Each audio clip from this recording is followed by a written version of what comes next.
Salam Satu Malaysia. Anda bersama saya, Simsui menerusi Best 510 edisi 5 petang. Dan saudara, kita mulakan dengan perkembangan MH370. Kerajaan Australia kekal komited dalam usaha mencari pesawat MH370 yang hilang. Pusat Penyerasan Agensi Bersama JACC mengeluarkan kenyataan itu hari ini berikutan pengumuman Kerajaan Malaysia semalam yang MH370 diisytihar sebagai nahas dan kesemua 239 penumpang dan anak kapal dianggap telah terkorban. Australia juga memberi jaminan akan terus bekerjasama dengan Kerajaan Malaysia dan China demi memberi sokongan kepada anggota keluarga yang terbabit.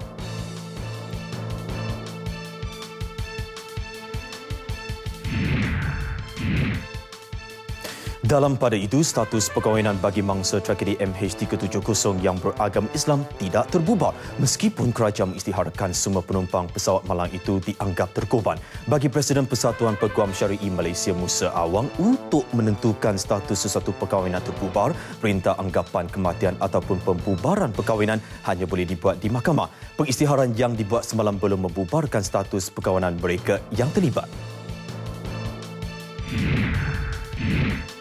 Dalam perkembangan lain pula, Kerajaan Malaysia sentiasa memperjuang dasar pelbagai kebudayaan dan bahasa di negara ini. Menurut Perdana Menteri, kerjasama kerajaan berterusan menggalakkan penggunaan bahasa ibunda terutama dalam sistem pendidikan dan memberi bantuan yang diperlukan kepada pelbagai kumpulan etnik bagi memastikan bahasa mereka sentiasa diamal dan dipelihara. Datuk Seri Najib Tun Razak menyatakannya dalam ucapan pada persidangan antarabangsa pengajian Tamil ke-9 di Dewan Tunku Chancellor Universiti Malaya.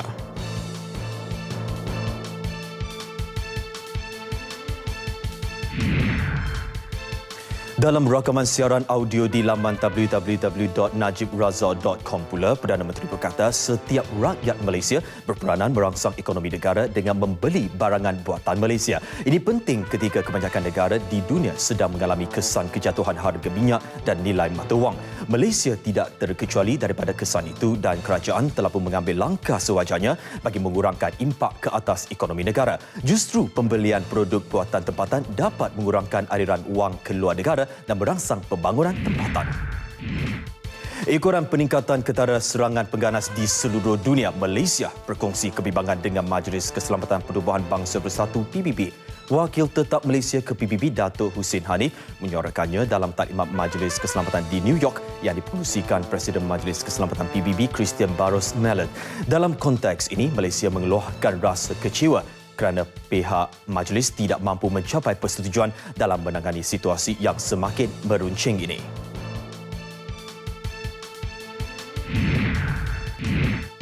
Angin kencang timur laut dengan kelajuan 40 hingga 50 km sejam dan ombak berkendingan sehingga 3.5 meter dijangka berlaku di perairan Kelantan, Terengganu, Pahang, Timur Johor, Sarawak dan pedalaman Sabah dari Ahad sehingga Selasa ini. Menurut kenyataan Jabatan Meteorologi, keadaan angin pada kelajuan sama turut dijangka melanda Labuan dan Sulu mulai esok hingga Selasa.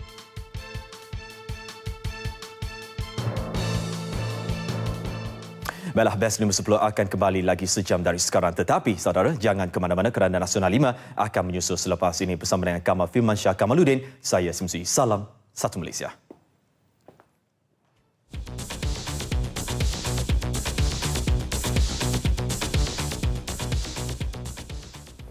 Baik, inilah Nasional 5, fokus utama 30 Januari.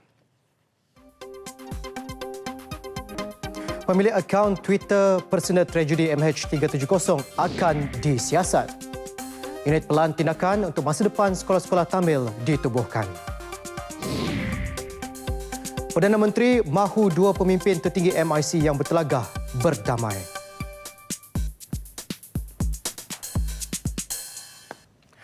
Baik saudara, juga langsung seketika nanti bersama Jovinia Jim Lajim dari RTM Sabah. Dan tidak ketinggalan, lintas langsung bersama Nursila Talha dari RTM Sarawak. Seterusnya, bersama Azizi Syaril Abdul Razak dari Studio Berita RTM Melaka semuanya selepas ini.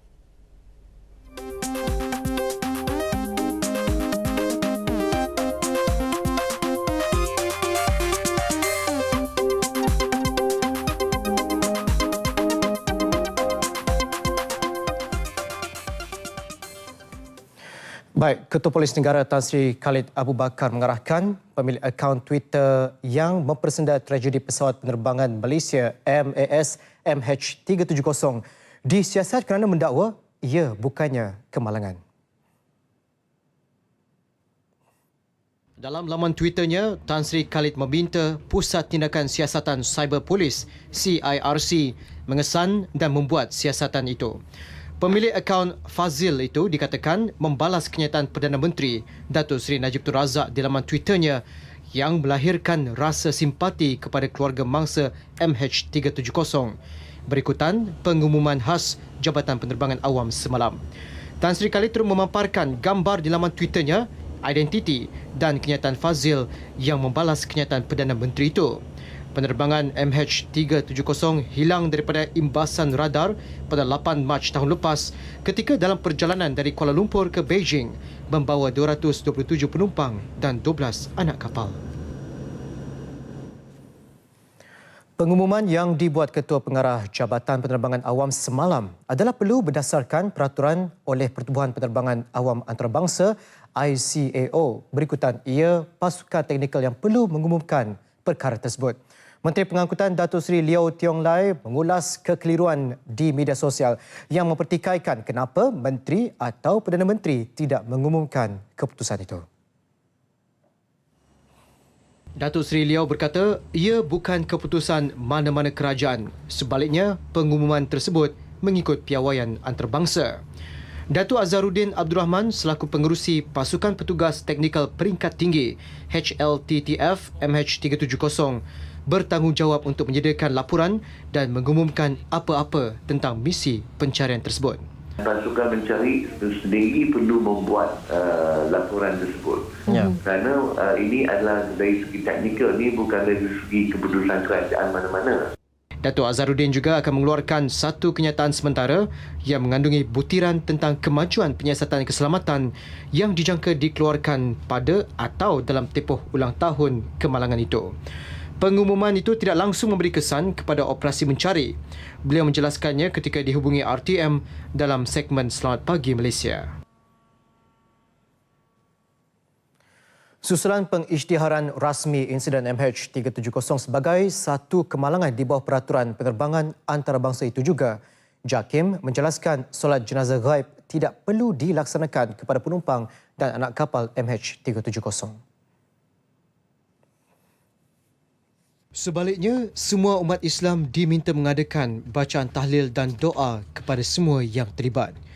Ketua Pengarah JAKIM, Datuk Osman Mustafa berkata, itu antara yang sudah diputuskan oleh Muzakarah Khas Jawatan Kuasa Fatwa Kebangsaan pada 25 Mac 2014.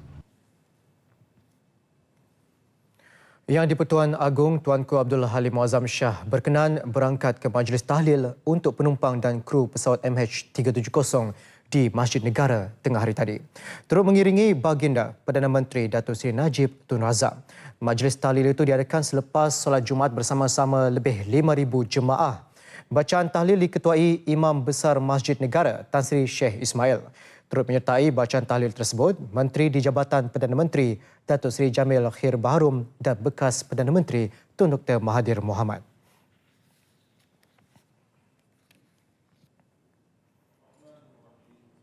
Sementara itu, Timbalan Perdana Menteri Tan Sri Muhyiddin Yassin menyertai majlis tahlil di Surau Al-Rahman di Pusat Dagangan Dunia Putra PWTC. Majlis tahlil dipimpin Imam Datuk Syamsul Najmi Syamsuddin. Ia turut disertai Menteri Perdagangan Dalam Negeri, Koperasi dan Kepenggunaan Datuk Seri Hassan Malik dan Timbalan Menteri Kewangan Datuk Ahmad Maslan. Di Putrajaya, kira-kira 3,000 umat Islam di sekitar Putrajaya menyertai majlis bacaan tahlil khas untuk mangsa tragedi pesawat MH370. Ia diadakan selepas solat Jumaat di Masjid Putra. Majlis tahlil ini diketuai Imam Besar Masjid Putra Abdul Manaf Mat. Antara yang hadir termasuk Ketua Setiausaha Negara Tan Sri Dr. Ali Hamzah. JAKIM dalam satu kenyataan sebelum ini menjelaskan bahawa Masjid Negara di Kuala Lumpur, Masjid Putra dan Masjid Tuanku Mizan Zainal Abidin di Putrajaya serta seluruh masjid di bawah kelolaan Jabatan Agama Islam Wilayah Persekutuan Jawi mengadakan majlis tahlil khas sejurus selepas solat Jumaat hari ini. Dalam masa sama, seluruh masjid di bawah pentadbiran Jabatan Agama Islam Negeri seluruh Malaysia juga dipohon untuk mengambil inisiatif yang sama. Status perkahwinan bagi mangsa MH370 yang beragama Islam tidak terbubar walaupun pengisytiharan rasmi berhubung NAS dibuat. Presiden Persatuan Peguam Syari'i Malaysia, Musa Awang berkata untuk menentukan status sesuatu perkahwinan terbubar, perintah anggapan kematian atau perintah pembubaran perkahwinan perlu dibuat oleh mahkamah. Untuk itu, tuntutan ke atas harta pusaka belum boleh dilakukan. Katanya hanya mahkamah yang boleh mengeluarkan perintah anggapan kematian. Jika pasangan mangsa berhasrat untuk memuktamadkan status perkahwinannya, maka individu berkenaan boleh memohon penceraian secara fasakh atas alasan suami telah gaib lebih setahun, atau mereka boleh memohon mendapatkan perintah anggapan kematian daripada mahkamah. Musa menjelaskan, menurut Seksyen 18 Akta Pendaftaran Kelahiran dan Kematian 1957, Akta 299 adalah dinyatakan dengan jelas bahawa setiap kematian di negara hendaklah didaftarkan dengan syarat mayatnya dijumpai. Dalam kes mayat tidak dijumpai atau individu yang diklasifikasikan sebagai telah dianggap mati, maka perintah anggapan kematian perlu diperoleh di Mahkamah Tinggi berdasarkan Seksyen 108 Akta Keterangan 1950. Bagi kes anggapan kematian, Jabatan Pendaftaran Negara JPN tidak akan mendaftarkan atau mengeluarkan sijil kematian. Sebaliknya, hanya akan mengemaskini maklumat individu yang telah dianggap mati oleh Mahkamah Tinggi di dalam sistem jabatan. Untuk sebarang urusan berkaitan individu yang telah dianggap mati, waris perlu menggunakan perintah yang telah dikeluarkan oleh mahkamah. Malaysia Airlines MAS akan memastikan pembayaran ganti rugi yang adil dan berpatutan kepada keluarga semua penumpang penerbangan MH370 mengikut undang-undang yang ditetapkan. Untuk itu, wakil MAS akan menghubungi waris mangsa yang dilantik untuk meneruskan proses pembayaran ganti rugi sejajar dengan perisytiharan rasmi insiden membabitkan penerbangan MH370 sebagai kemalangan semalam. Menurut satu kenyataan MAS, sumber lain juga sedang diuruskan di Pusat Sokongan Keluarga FSC yang diwujudkan di Kuala Lumpur. FSC akan menjadi pusat perhubungan utama bagi waris di Malaysia dan negara-negara lain serta menerusi pelbagai pejabat serantaunya selain China. Sementara itu, operasi di Pusat Komunikasi dan Sokongan Keluarga FCSC di Beijing akan diteruskan untuk kemudahan ahli keluarga selain menyediakan petugas tambahan yang boleh berbahasa Mandarin. Menurut syarikat penerbangan negara itu, dalam tempoh yang amat getir itu, MAS akan terus menyalurkan bantuan kepada keluarga penumpang dan anak kapal. Pihak pengurusan dan kaki tangan MAS juga turut berterima kasih kepada orang ramai yang terus memberi sokongan sepanjang tempoh serba mencabar itu. Sementara itu, Persatuan Insurans Hayat Malaysia LIAM memaklumkan lebih 16.8 juta ringgit tuntutan insurans telah dibayar kepada waris penumpang dan anak kapal MH370. Hampir kesemua tuntutan insurans waris telah diselesaikan mengikut jumlah pembayaran yang diinsyuranskan kepada 14 syarikat insurans nyawa. LIAM dalam satu kenyataan akhbarnya menjelaskan, berdasarkan kenyataan Perdana Menteri Datuk Seri Najib Tun Razak pada 24 Mac tahun lalu, syarikat insurans mengklasifikasikan kemalangan ini sebagai peristiwa luar biasa. Justru mereka mengenepikan semua bukti kematian bagi membolehkan proses tuntutan bayaran dibuat seawal Mac 2014. Sebanyak 185 polisi sudah diterima oleh LIAM daripada 14 syarikat insurans di Malaysia.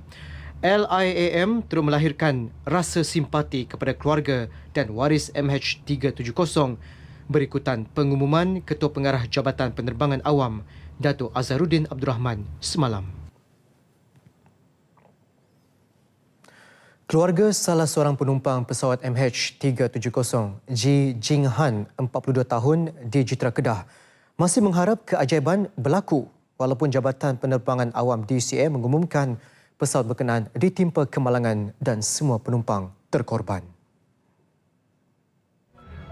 Menurut sepupu Jian, Ibu Ji masih mengharapkan anaknya itu masih hidup dan sambutan Tahun Baru Cina tahun ini tidak bermakna lagi bagi mereka sekeluarga.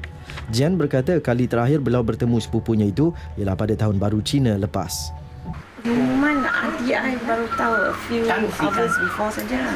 Tunggulah. Dia tunggu dengan penuh harapan. Maybe the good news. Hoping for that lah. But on the other side, takut is the bad news. She can't take it. Jelas Jian, perayaan Tahun Baru Cina kali ini menjadi hambar bagi keluarga Ji dengan ketiadaan anak keduanya itu. Menyifatkan Ji seorang anak yang baik dan bertanggungjawab, Jian berkata perayaan Tahun Baru Cina termasuk Pesta Tanglong turut meriah dengan kehadiran Ji. Dia balik, dia beli all kinds of cookies, dia beli minuman semua, dia bawa mother dia beli baju for the whole family. Sekarang dia sedih sangat. Sehari sebelum Hari Raya makan besar kan. Jadi dia yang bawa mother dia ke pasar, beli macam-macam. He love his mother's cooking. Kalau dia balik, mother dia akan masak makanan yang dia gemar. Beliau ditemui wartawan di Taman Rasa Sayang di Jitra. Ibu Ji yang enggan ditemu ramah kelihatan menangis apabila melihat gambar anaknya itu dipaparkan di televisyen ketika menunggu sidang media semalam. Ji seorang duda mempunyai dua anak berusia 12 dan 14 tahun. Ji bekerja sebagai pengatur cara komputer dan memiliki syarikat sendiri di Seremban. Bertemu kembali. Satu unit pelan tindakan untuk masa depan sekolah-sekolah tampil ditubuhkan di bawah Jabatan Perdana Menteri. Perdana Menteri berkata ia bagi menjamin pertumbuhan komprehensif dan mampan untuk semua sekolah-sekolah tampil di negara ini.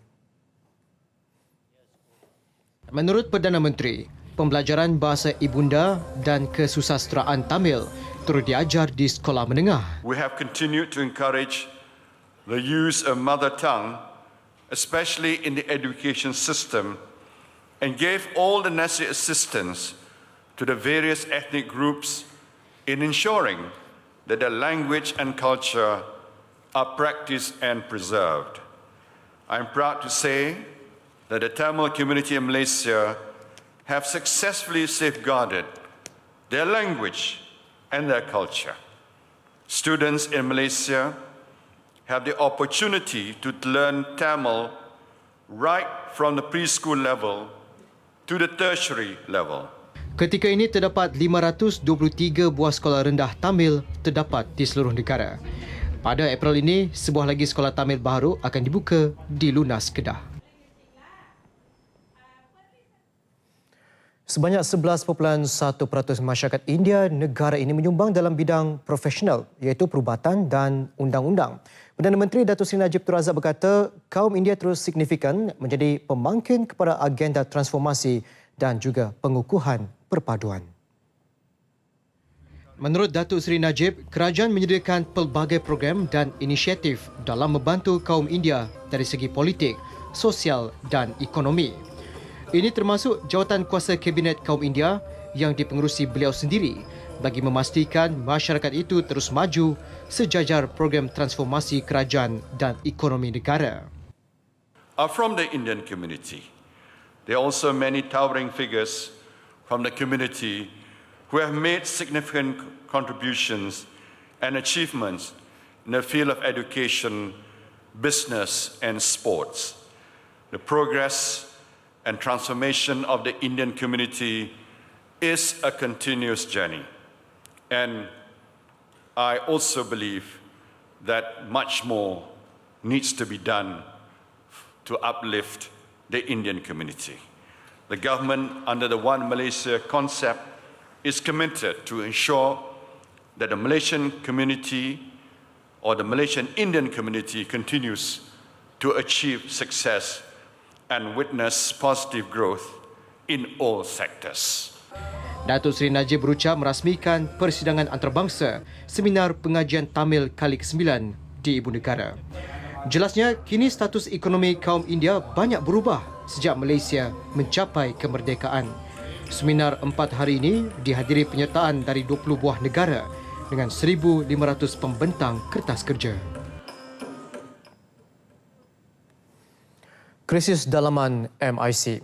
Perdana Menteri Datuk Seri Najib Tun Razak berharap dua pemimpin tertinggi parti itu yang bertelagah dapat berdamai antara satu sama lain. Manakala bekas Presiden MIC Datuk Seri S. Sami Velu meminta pemimpin parti itu mengutamakan rakyat dan perbalahan hanya akan merugikan kaum India. Ketika ditemui media selepas menghadiri persidangan antarabangsa Seminar Pengajian Tamil kali ke-9, Datuk Seri S. Sami memberi komitmen untuk sedia dipanggil berbincang mengenai perkara itu. So I just kept quiet. And so now PM is looking at it. If PM said, okay, Sami Velu, you call both the parties and have a discussion, I'll have a discussion. I wait for arahan daripada yang Perdana Menteri. Yes, there was a meeting held, but we don't know what is the contents of the meeting. But I think very soon PM also will be meeting them again. I hope it is better, not because of the leaders or others. It is not good for the Indian community. I said, these are politicians who should think of the community first rather than thinking of who should be in power. Beliau berkata krisis yang berlaku di dalam parti sekarang disebabkan satu pihak dan bukannya mencerminkan keseluruhan masyarakat India berpecah belah. Datuk Seri Najib Tun Razak petang ini menghadiri mesyuarat ahli majlis tertinggi UMNO di Menara Dato' On. Ia merupakan mesyuarat MT UMNO yang pertama pada tahun 2015. Beliau yang tiba kira-kira jam 3.30 petang diiringi oleh timbalannya Tan Sri Muhyiddin Yassin.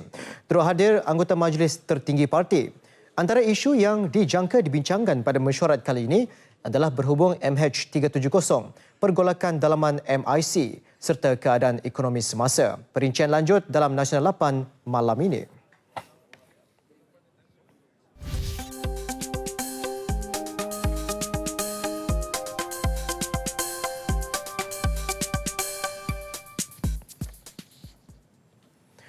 Jabatan Bomba dan Penyelamat Malaysia JBPM memerlukan peruntukan tambahan sebanyak RM190 juta bagi membeli peralatan tambahan sebagai persediaan menghadapi bencana alam. Ketua Pengarahnya Datuk Wan Muhammad Noor Ibrahim berkata, peruntukan itu bagi membeli peralatan logistik seperti bot penyelamat pelbagai guna dan lori untuk digunakan pada waktu kecemasan seperti dalam kejadian banjir besar bulan lepas. Setakat ini, kerajaan meluluskan peruntukan tambahan RM10 juta kepada JBPM bagi membeli peralatan baharu termasuk generator dan peralatan lampu selain membaiki 7 balai bomba yang rosak akibat banjir. Pada masa ini, JBPM mempunyai 500 buah bot dan sejumlah 50 bot sudah diterima penghujung tahun lepas serta 102 lori pengangkut. Ia akan ditambah 100 lagi pada penghujung bulan ini.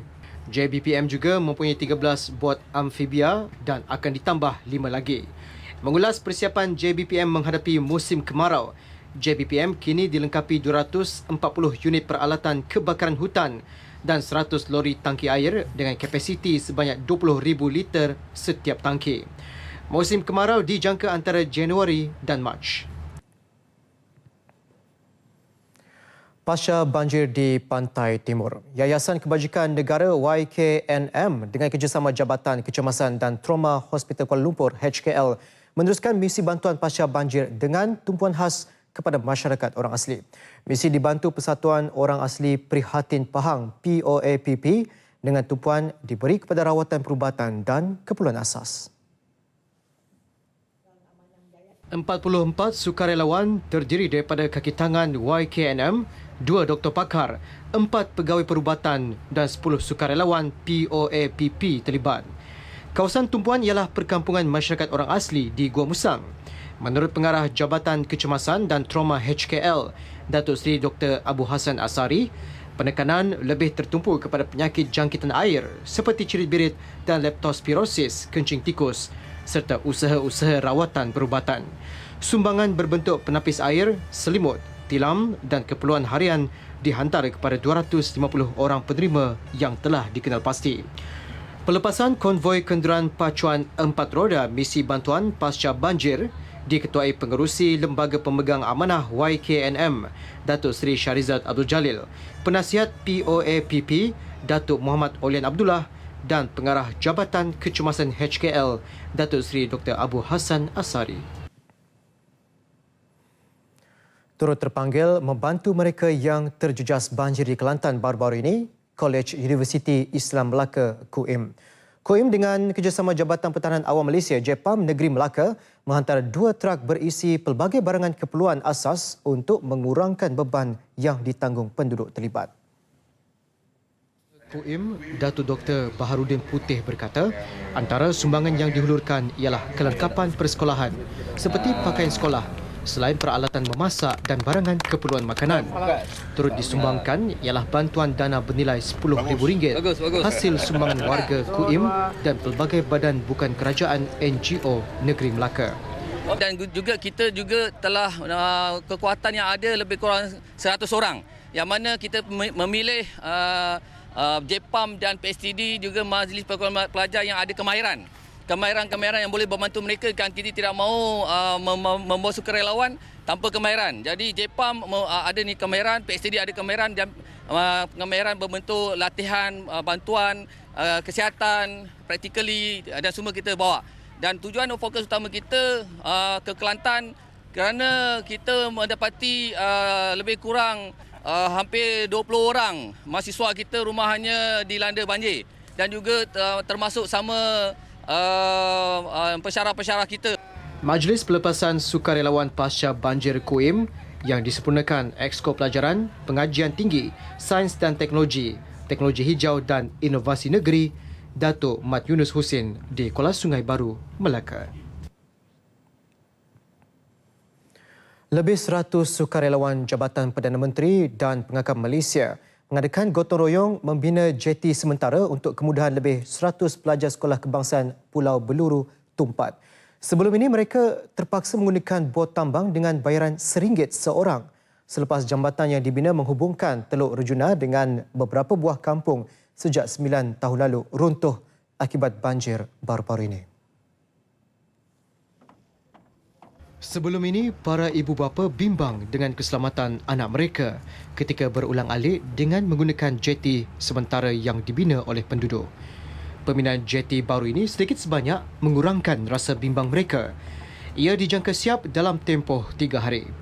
Penyelaras Sukarelawan Pengakap Malaysia, Muhammad Nazli Muhammad Baki juga berharap dengan adanya jeti ini boleh memberi keselesaan kepada murid dan penduduk yang tinggal di Teluk Rejuna.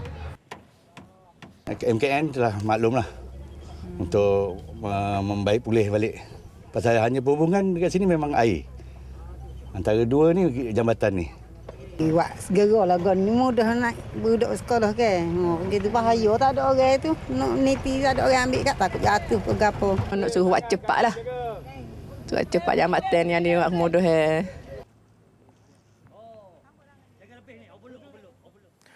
Pertumbuhan industri insurans dijangka meningkat melebihi kadar 6% tahun ini. Ia disebabkan wujudnya kesedaran orang ramai mengenai kepentingan mempunyai insurans selepas banjir melanda di 5 buah negeri hujung tahun lepas. Pengerusi Persatuan Takaful Malaysia MTA Ahmad Rizlan Azman berkata, selain insurans am, dijangka pakej insurans berkait pelindungan kenderaan dan bencana turut mencatat peningkatan. Pihaknya juga akan mengkaji semula pelan insurans khusus berkait bencana dari segi impak dan kos. Satu pelajaran untuk industri, mungkin benda ni seasonal, tapi the impact of dia punya damage tu lain. So kita kena kaji kenapa impact dia lain besar daripada selalunya. So kalau sehingga pertengahan Januari ini, MTA telah memproses 5,000 tuntutan insurans penduduk terjejas banjir berjumlah RM2 juta. Jumlah tersebut boleh meningkat kepada RM10 juta selepas selesai kesemua proses. Bagi mempercepat proses menyelesaikan tuntutan, persatuan ini mengutamakan tuntutan penduduk terjejas banjir dan membuka pusat panggilan perkhidmatan 24 jam untuk memberi bimbingan. Selain menghantar pegawainya ke kawasan terjejas banjir untuk membuat pengiraan secara kasar sebelum tuntutan dihantar. Beliau ditemui selepas menyerahkan cek bantuan berjumlah RM10,000 kepada Mercy Malaysia di Ibu Negara. Salam tangan. Tabung Kemanusiaan Komunikasi dan Multimedia Malaysia dibuka bermula 24 Disember 2014 hingga 31 Januari 2015 untuk membolehkan orang ramai menghulurkan sumbangan kepada mereka yang terjejas akibat banjir. SMS banjir sertakan amaun yang anda ingin sumbangkan. Contoh, banjir 5, banjir jarak 5 untuk RM5 dan hantarkan ke 13999. Amaun-amaun yang boleh disumbangkan adalah RM1, RM3, RM5, RM10, RM15, RM20, RM30, RM40 atau RM50. Sumbangan anda amat bermakna.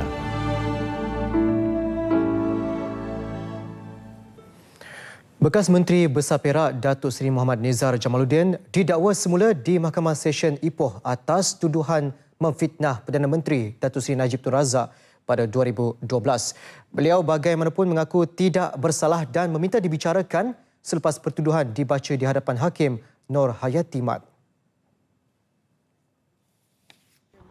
Beliau yang juga adun cangkat jering didakwa memfitnah Perdana Menteri semasa berucap kepada orang ramai di Taman Desa Pakatan Ipoh pada 23 April 2012. Datuk Seri Muhammad Nizar sebelum ini dilepas tanpa dibebaskan oleh Mahkamah Session Ipoh pada 13 Januari lalu terhadap pertuduhan sama selepas mahkamah menerima bantahan awal yang dikemukakan oleh pihak pembelaan terhadap saman yang dikenakan ke atasnya. Pendakwaan dilakukan oleh Timbalan Pendakwa Raya Yusaini Amir Abdul Karim, manakala Muhammad Nizar diwakili barisan peguam diketuai Hatim Musa. Mahkamah membenarkan tertuduh diikat jamin RM2,000 bersama seorang penjamin dan menetapkan kes itu disebut semula pada 6 Mac depan. Baik, tumpuan seterusnya beralih kepada laporan langsung dari Sarawak, Sabah dan Melaka. Baik, kita bersama rakan penyampai Jovinia di sana. Silakan Jovinia. Jovinia, silakan. Terima kasih Kamal di Angkasa Puri. Salam sejahtera dan salam satu Malaysia. Pasca banjir di Membakut dan Beaufort yang melibatkan kerja-kerja pembersihan kawasan yang terjejas teruk akibat bencana alam itu mengguna pakai strategi Lautan Biru Kebangsaan NBOS yang melibatkan pelbagai agensi kerajaan. Seramai 513 anggota beruniform dari pelbagai agensi kerajaan terlibat menjalankan tanggungjawab membersihkan kesan banjir di daerah berkenaan. Mereka yang terdiri daripada anggota Polis Diraja Malaysia PDRM, Jabatan Bomba dan Penyelamat JBPM, anggota Tentera Malaysia ATM, Jabatan Pertahanan Awam Malaysia JPAM dan Rela bertungkus lumus hampir 10 hari membantu masyarakat di daerah berkenaan, bukan sahaja ketika banjir, malah sehingga peringkat pasca banjir. Ketika ditemui RTM di Membakut, Ketua Operasi Penyelamat dan Pasca Banjir Daerah Beaufort, ASP Zulkifli Haji Ahmad, semua anggota yang terlibat sudah bersedia fizikal dan mental untuk menjalankan tugas di kawasan banjir. Menangkan penduduk pertama kali yang menghadapi banjir besar ni, so kita terpaksa memainkan peranan untuk mengenal pasti kasaran kawasan dan psikologi dia kan dalam masa menyelamat. Beberapa anggota turut berkongsi cabaran ketika menjalankan tugas pasca banjir ini. Kita mengalami kesukaran kerana lumpur terlalu banyak di kawasan-kawasan bangunan sekolah ini dan kita terpaksa menggunakan agensi yang lain kerana kita kekurangan anggota. Cabaran kedua kita hadapi ialah masalah air lah. Sini tiada bekalan air yang kuat, tekanan air yang kuat. Kita terpaksa menggunakan peralatan bomba untuk sedut air daripada sungai bersebelahan sekolah untuk kerja pembersihan di sini lah. Kejadian banjir di Membakut, Beaufort dan Sepitang sejak 20 Januari lepas melibatkan hampir 5,000 penduduk dengan lebih 10 pusat pemindahan dibuka. Sementara itu, di Sekolah Kebangsaan SK Bambang Membakut, seramai 77 anggota pelbagai agensi kerajaan terlibat menjalankan kerja-kerja pembersihan dan baik pulih selepas 92% peralatan di sekolah berkenaan rosak teruk.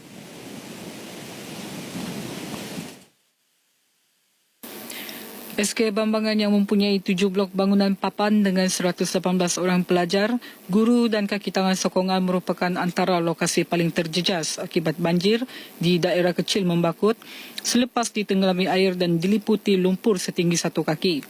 1 blok bangunan sekolah tersebut turut runtuh akibat banjir.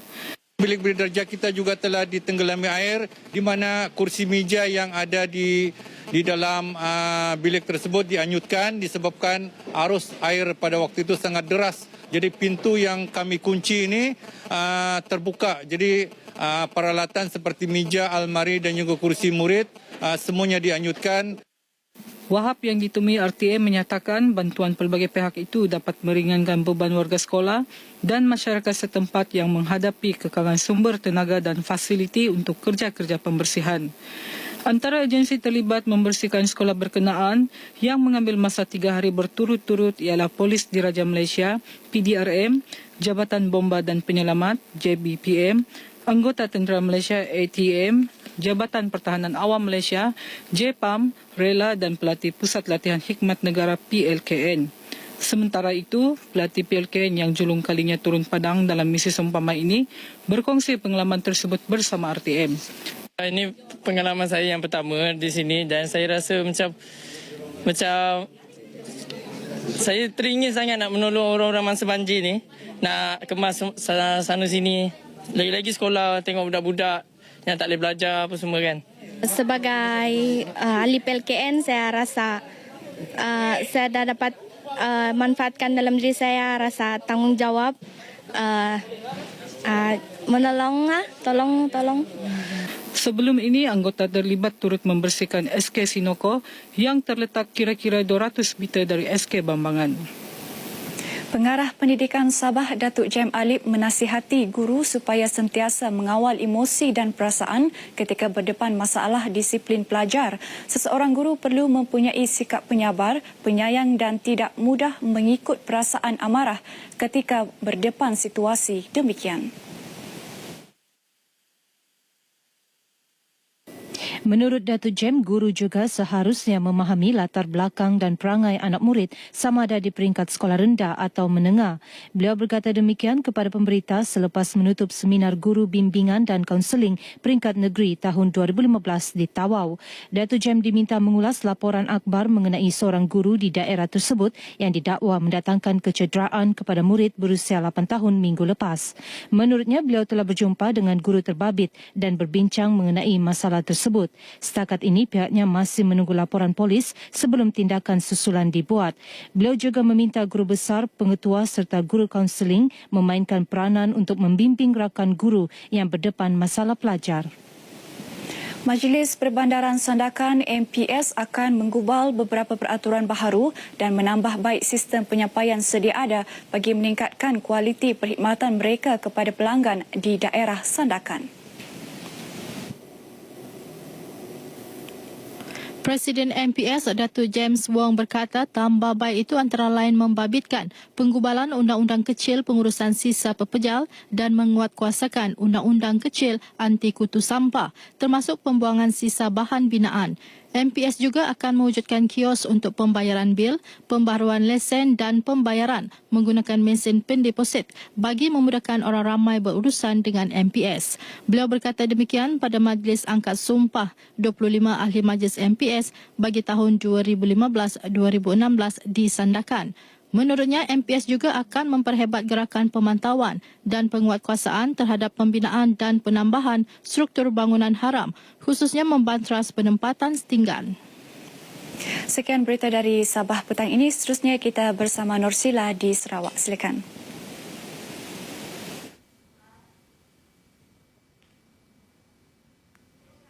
Terima kasih Javinia di Kota Kinabalu. Assalamualaikum dan salam satu Malaysia. Kemudahan infrastruktur asas seperti jalan raya, bekalan air bersih dan elektrik untuk penduduk luar bandar akan terus diberi keutamaan oleh kerajaan. Ini bagi meningkatkan taraf hidup dan memastikan mereka turut merasai nikmat kemerdekaan. Menteri Kemudahan Awam Datuk Amar Orang Tengah Ali Hassan menjelaskan bagi tempoh 2009 hingga 2015, Kerajaan Persekutuan telah memperuntukkan lebih 2 bilion ringgit bagi projek bekalan elektrik luar bandar melibatkan 1,235 projek meliputi 65,484 buah rumah. Dengan angka itu, 84% kawasan luar bandar Sarawak kini mendapat bekalan elektrik. Datuk Amar Orang Tengah memberitahu demikian semasa merasmikan projek bekalan elektrik luar bandar di kawasan Salim, Sibu. Projek bernilai 2.81 juta ringgit itu membabitkan 81 pengguna dari Rumah Akul, Rumah Petrus Ngelai, Rumah Juki, Rumah Kelak dan kawasan Salim Belalang. Beliau turut mengingatkan syarikat-syarikat terbabit untuk tidak melengah-lengahkan pelaksanaan projek bagi mengelakkan penampatan kontrak syarikat mereka serta memastikan sasaran projek kerajaan tercapai. Katanya setakat ini terdapat 87 buah projek yang lewat siap dari jadual serta 84 buah projek tenat di seluruh Sarawak. Penstrukturan semula Jabatan Pertahanan Awam JPAM perlu diberi perhatian serius oleh kerajaan berikutan peranannya yang semakin besar dan mencabar. Timbalan Naib Chancellor Universiti Malaysia Sarawak UNIMAS, Profesor Muhammad Fazil Abdul Rahman yang mencadangkan penstrukturan tersebut menjelaskan kini adalah masanya untuk mewujudkan struktur penjawatan yang tepat dengan nisbah yang bersesuaian.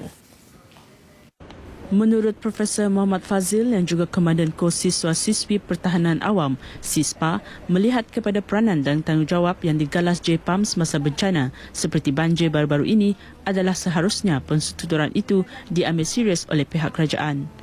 Sebagai sebahagian daripada pasukan JPAM, even though sebagai ahli sekutu, saya merasai bahawa dengan berlakunya bencana macam dalam ucapan tadi, it is timely for the government to revisit or to look at the importance of restructuring JPAM in the sense that more posts should be given to JPAM. At the moment, I think they are relying a lot on volunteers, volunteers ya. Kerana berkemungkinan juga pada waktu ini kita lihat JPAM ni hanya sebagai golongan yang membantu saja, bukan the frontliner. Bercakap pada sidang media selepas penutupan kursus metodologi KOSISPA di UNIMAS, Profesor Muhammad Fazil menambah tiba masanya JPAM diangkat sebagai antara pasukan barisan hadapan dalam operasi mencari dan menyelamat. Pengarah JPAM Sarawak, Lieutenant Colonel Pertahanan Awam Mokhtar Samad berkata permohonan untuk penstrukturan telah dihantar kepada pihak pengurusan tertinggi dan berharap akan mendapat perkembangan positif. JPAM Sarawak kini mempunyai 42 kaki tangan tetap dengan 45,000 sukarelawan berdaftar, namun hanya 20,000 sahaja yang terlatih.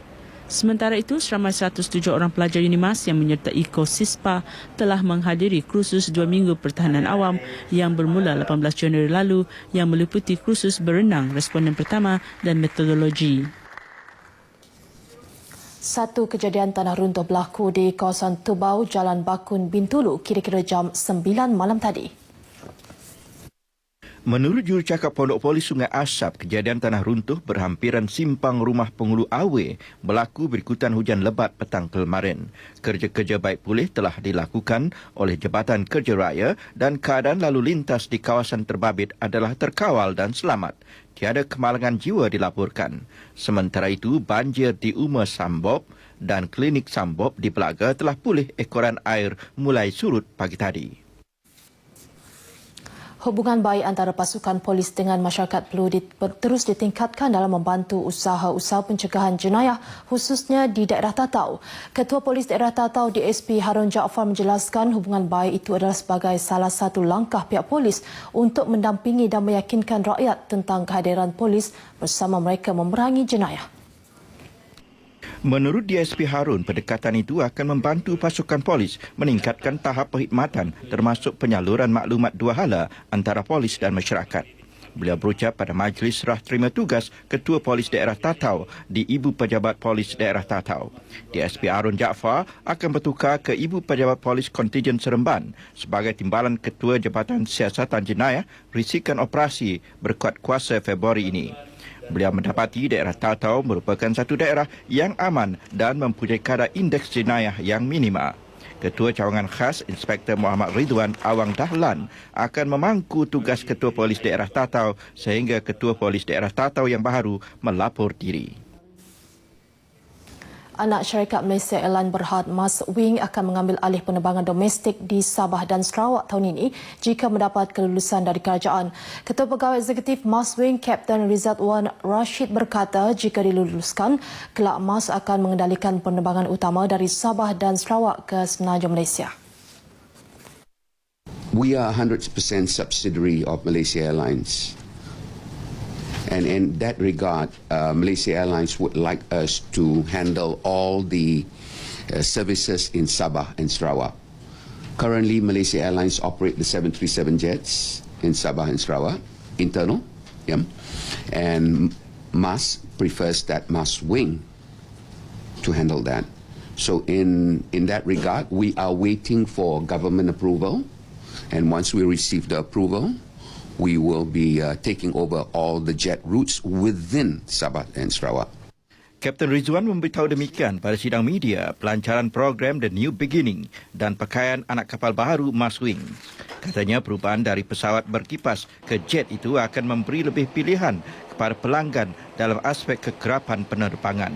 Dalam masa yang sama, Mas Wing turut menganggarkan peningkatan 10% penumpang berbanding tahun sebelum ini dengan kadar muatan penumpang sehingga 70% setiap perjalanan. Program 2 hari yang bermula hari ini menawarkan pelbagai promosi menarik di gerai pameran yang disediakan, termasuk penjualan tiket X-Fest serendah RM21 sehala di destinasi terpilih khas sebagai tanda terima kasih Mas Wing kepada pelanggan di Sabah dan Sarawak. Paparan itu mengakhiri sumbangan Sarawak untuk Nasional 5 petang ini. Untuk paparan seterusnya, kita bersama Azizi di Melaka. Terima kasih. Bersama saya Azizi Syahrin Abdul Razak dari studio berita RTM Melaka. Fokus berita Bandaraya Melaka bersejarah hari ini memaparkan keresahan penduduk yang tinggal berhampiran kawasan pusat pelupusan sampah Krubong. Mereka merayu kerajaan memindahkan segera pusat pelupusan itu ke lokasi lain agar masalah bau dan pencemaran dapat diatasi. Penduduk berhampiran pusat pelupusan sampah Krubong ini mendakwa punca bau busuk yang dihidu mereka setiap hari adalah dari pusat pembuangan sampah yang terletak berhampiran. Menurut penduduk, selain bau busuk, mereka juga berhadapan masalah habuk atau debu yang dikeluarkan pusat pelupusan sampah itu. Masalah bau busuk bertambah teruk setiap kali hujan, manakala masalah habuk dan debu bertambah teruk pada cuaca kering. Tempat pembuangan sampah ni mungkin dah bertahun-tahun dah penuh kawasan ni, dan janji kerajaan daripada setahun ke setahun, dah berapa tahun kat saya, dah 2-3 tahun nak pindah.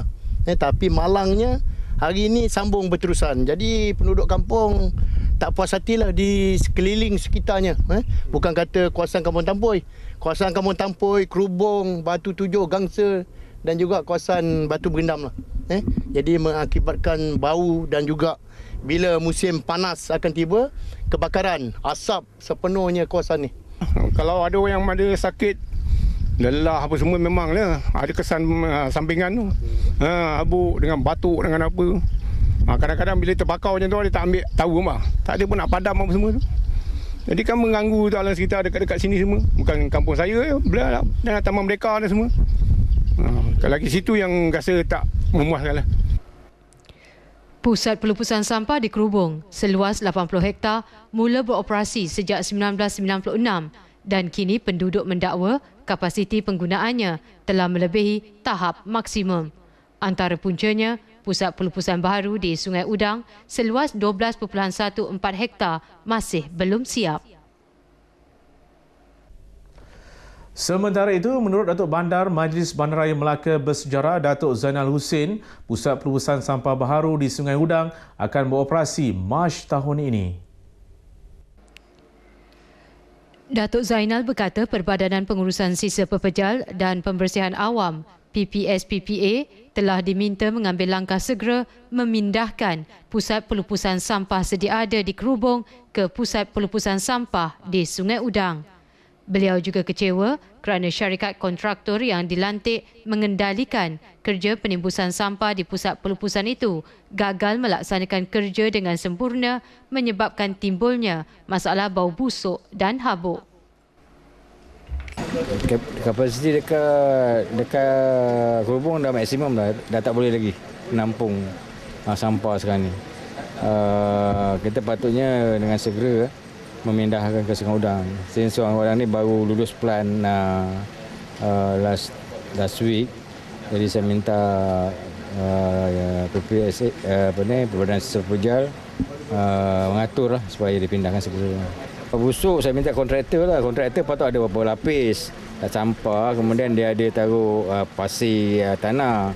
Tetapi tengok dia tak apa buat dengan baik. Jadi menyebabkan jumlah pasir yang dimasuk dekat timbus itu tidak mencukupi. Jadi menyebabkan bau keluar. Pusat pelupusan sampah di Sungai Udang seluas 12.14 hektar apabila beroperasi kelak dijangka dapat menampung bahan buangan sehingga 900 tan sehari. Ketika ini, jumlah sisa pepejal yang diterima Pusat Pelupusan Kerubung setiap hari ialah antara 1,400 hingga 1,500 tan sehari, melebihi jumlah yang sepatutnya sebanyak 900 tan sehari. Menjelang Liga Malaysia, Persatuan Bola Sepak Kedah KFA kini mampu menarik nafas lega dengan gandingan mantap dari 4 pemain import Kedah mula menunjukkan keserasian permainan. Presiden KFA Datuk Mukhris Tun Mahathir berkata harapan musim ini ialah berada di kelompok teratas Liga. KFA akan meningkatkan pengurusan dan memberi lebih perhatian kepada prestasi dan kebajikan pemain serta gandingan 4 pemain import baharu.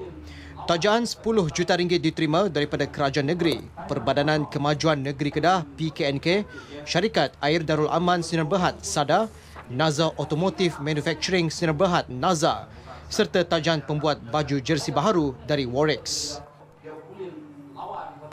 Saya ingat ia adalah satu gandingan yang mantap antara pemain-pemain import kita dan juga pemain yang sedia ada. Ada juga pemain-pemain yang berasal Kedah tapi telah bermain untuk pasukan-pasukan lain yang kita telah jemput pulang ke negeri. Ada juga pemain-pemain muda yang hasil daripada Piala Presiden. Beliau menjelaskannya kepada sidang media selepas merasmikan majlis memperkenalkan jersey baharu tahun ini di Asiania Resort Langkawi semalam. Pemilihan pemain import yang dipilih kali ini dibuat penelitian yang terperinci dari segi prestasi permainan sebelum diambil. 4 pemain import baharu bagi skuad Helang Merah ialah Keith M. Nah dari Liberia, Lawrence Olum dari Kenya, Chidi Edeh dari Nigeria serta Bang Seung Hwan dari Korea. Baik saudara, abaikan penyebaran maklumat palsu. Sebaliknya, tunggu pengumuman rasmi kerajaan. Demikian saranan Menteri Perdagangan Dalam Negeri, Koperasi dan Kepenggunaan Datuk Seri Hassan Malik mengenai penyebaran meluas harga runcit terkini bagi petrol RON 95, RON 97 dan diesel. Sejak kerajaan mengenakan mekanisme apungan bebas, penyebaran maklumat tidak sahih harga runcit petrol semakin menjadi trend, terutama menerusi laman sosial. Dia orang itu hak mereka lah. Itu hak mereka untuk membuat spekulasi ataupun nak membuat andaian. Saya tak boleh nak tahan, itu hak mereka. Saya akan jalankan tugas saya 31 bulan, kita akan umumkan. Dan ini yang kita buat bukan atas sifat saya sebagai Kabinet KK, tapi juga kita berunding dengan pihak MOF, kita berunding dengan Custom, kita berunding dengan EPU. Sama-sama kita berunding. From this perundingan, kita akan tetapkan harga. Pihaknya mengekalkan pendekatan untuk mengumumkan harga terkini jualan runcit petrol dan diesel sebelum tengah malam setiap penghujung bulan kepada pengguna dan pengusaha stesen minyak. Penetapan harga minyak ditentukan berdasarkan purata harga minyak mentah global bulanan serta nilai mata wang semasa. Beliau bercakap kepada media selepas merasmikan program keusahawanan Bumiputera Cool Block di Kelana Jaya. Malaysia mampu mencapai sasaran 29.4 juta pelancong asing bagi tahun 2015 berbanding 22.1 juta sehingga Oktober tahun lepas. Walaupun dengan kejatuhan nilai ringgit ketika ini. Sasaran ini diletakkan sepada tahun Festival Malaysia 2015. Menurut Timbalan Pengarah Kementerian Pelancongan dan Kebudayaan Malaysia, Datuk Azizan Nordin, peningkatan sebanyak 5.2% pelancong dari China pada Oktober lepas jelas menunjukkan pasaran semakin pulih. Ini berikutan terdapat peningkatan jumlah penerbangan dari negara luar ke Malaysia. Well, insyaAllah, we at Tourism Malaysia, Ministry of Tourism, we are confident. We should be getting, because many other airlines also, they are increasing their flights to Malaysia, and we are getting the charter flights coming in, and also we hope that to get new airlines coming to Malaysia too.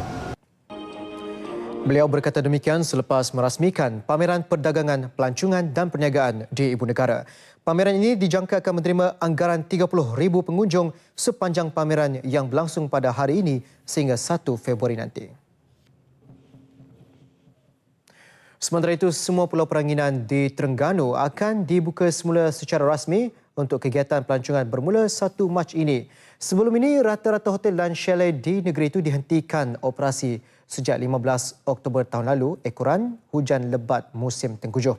Menurut Pengarah Pejabat Kementerian Pelancongan dan Kebudayaan Malaysia Negeri Terengganu, Muhammad Sabri Zakaria, pelancong yang datang ke negeri itu tanpa sebarang pakej pelancongan masih boleh berkunjung ke Pulau Peranginan mulai pertengahan Februari ini. Tambahnya, kebanyakan pulau peranginan ini di Terengganu hanya menerima pelancong yang sudah membuat tempahan. Ketika ini, kebanyakan pusat peranginan sudah mula membuat pelbagai persiapan bagi menyambut kedatangan pelancong. Tiada tindakan undang-undang dikenakan ke atas peniaga yang berdaftar untuk cukai barang dan perkhidmatan GST sebelum 28 Februari 2015. Bagaimanapun, Ketua Pengarah Kastam Datuk Seri Khazali Ahmad menegaskan operasi besar-besaran akan dijalankan pada 1 Mac 2015 ke atas peniaga yang masih gagal berbuat demikian. Tindakan itu selaras dengan Akta Cukai Barang dan Perkhidmatan 2014. Selepas 28 Februari, peniaga yang belum berbuat demikian akan didaftarkan secara paksaan dan tindakan undang-undang akan diambil ke atas mereka. Dalam satu kenyataan, Datuk Seri Khazali berkata, sehingga semalam 308,400 syarikat telah pun berdaftar untuk GST yang akan dikuatkuasakan sepenuhnya pada 1 April depan. 163 premis di seluruh Melaka menandatangani perjanjian persefahaman dengan polis untuk menjadi lokasi perlindungan kepada orang awam yang menjadi mangsa jenayah. Ia satu lagi tindakan proaktif Polis Melaka meningkatkan keselamatan orang ramai.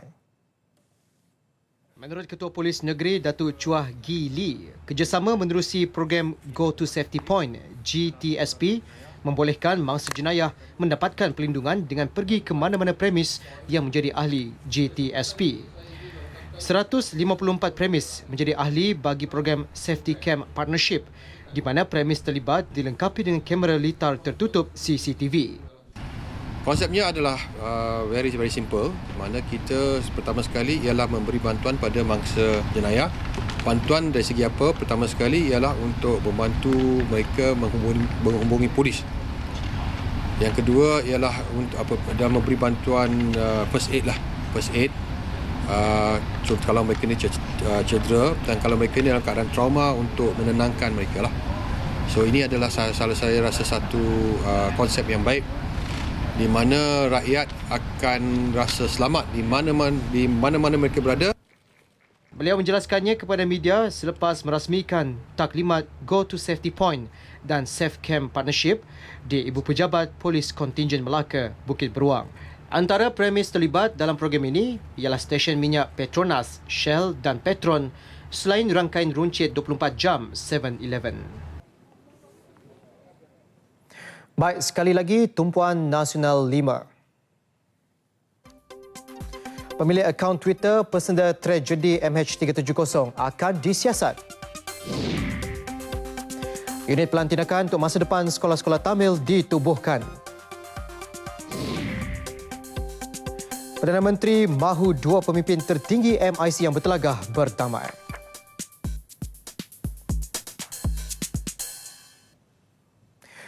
Baik, sekian Nasional 5, 30 Januari 2015. Saudara, ikuti laporan Meteorologi selepas ini. Saya Kamal Firmansyah Kamaluddin. Dengan itu, Assalamualaikum. Salam satu Malaysia.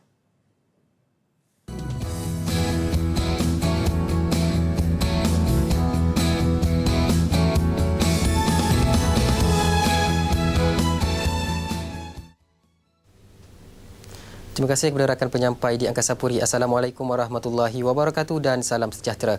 Informasi cuaca pada sebelah petang ini dimulakan terlebih dahulu dengan melihat amaran angin kencang dan juga laut yang bergelora yang masih lagi berkuat kuasa di kawasan perairan negara buat masa ini. Pada ketika ini, amaran laut kategori kedua masih lagi dikekalkan di kawasan perairan Kondor, Reef North, Layang-Layang dan juga Palawan, di mana angin kencang dengan kelajuan 50 ke 60 km sejam dan dengan ombak boleh mencapai ketinggian 4,5 meter ini adalah berbahaya kepada semua aktiviti perkapalan dan pantai termasuk menangkap ikan dan juga perkhidmatan feri. Amaran laut kategori kedua ini dijangkakan berterusan sehingga Selasa ini 3 Februari 2015. Dan dalam masa yang sama juga, nasihat angin kencang dan juga laut yang bergelora kategori pertama telah pun dikeluarkan di kawasan perairan Labuan dan juga Sulu, di mana amaran ini dijangkakan bermula pada 31 Januari. Manakala untuk kawasan perairan Samoy, Tiuman, Buguran, New South dan juga kawasan perairan Kuching ini dijangkakan bermula pada 1 Februari 2015. Berikutan tiupan angin kencang 40 ke 50 km sejam dan juga ombak boleh mencapai 3,5 meter ini. Amaran laut kategori pertama ini adalah berbahaya kepada aktiviti bot-bot kecil, rekreasi laut dan juga sukan laut. Kita beralih pula ke paparan imej radar terkini pada petang ini. Secara amnya, hujan berserta rebut petir sedang berlaku dan lebih tertumpu di negeri-negeri sebelah pantai barat semenanjung Malaysia, terutamanya melibatkan negeri Kedah, Perak, Selangor, wilayah Persekutuan Kuala Lumpur, di 1-2 tempat di Negeri Sembilan, di barat negeri Johor dan juga di 1-2 tempat di negeri Pahang. Hujan yang sedang berlaku ini dijangkakan beransur-ansur reda menjelang lewat petang nanti. Dan untuk ramalan pada sebelah malam nanti, di semenanjung Malaysia dijangkakan tiada hujan di kesemua negeri. Beralih pula ke negeri Sabah dan juga Sarawak, dimulakan dengan negeri Sabah. Pada petang ini juga hujan berserta ribut petir sedang berlaku tertumpu di sekitar bahagian Kudat, Pantai Barat dan juga Sandakan. Lain-lain bahagian termasuk juga di wilayah Persekutuan Labuan tiada hujan pada sebelah petang ini. Keadaan yang sama juga dapat diperhatikan di negeri Sarawak, di mana hujan berserta ribut petir juga turut sedang berlaku tertumpu di sekitar bahagian Limbang, Miri, pedalaman Kapit, begitu juga di 1-2 tempat di bahagian Sibu, Betong, Sarikeh dan juga Seri Aman. Di mana hujan yang sedang berlaku ini dijangkakan boleh berterusan sehingga ke malam nanti. Dan pada sebelah malam nanti di negeri Sabah juga hujan di 1-2 tempat turut diramalkan boleh berlaku, melibatkan bahagian barat, kawasan barat dan juga timur negeri Sabah. Lain-lain bahagian termasuk juga di wilayah Persekutuan Labuan pada sebelah malam ini dijangkakan tiada hujan. Sekian saja informasi cuaca dari Jabatan Meteorologi Malaysia. Assalamualaikum warahmatullahi wabarakatuh dan salam sejahtera.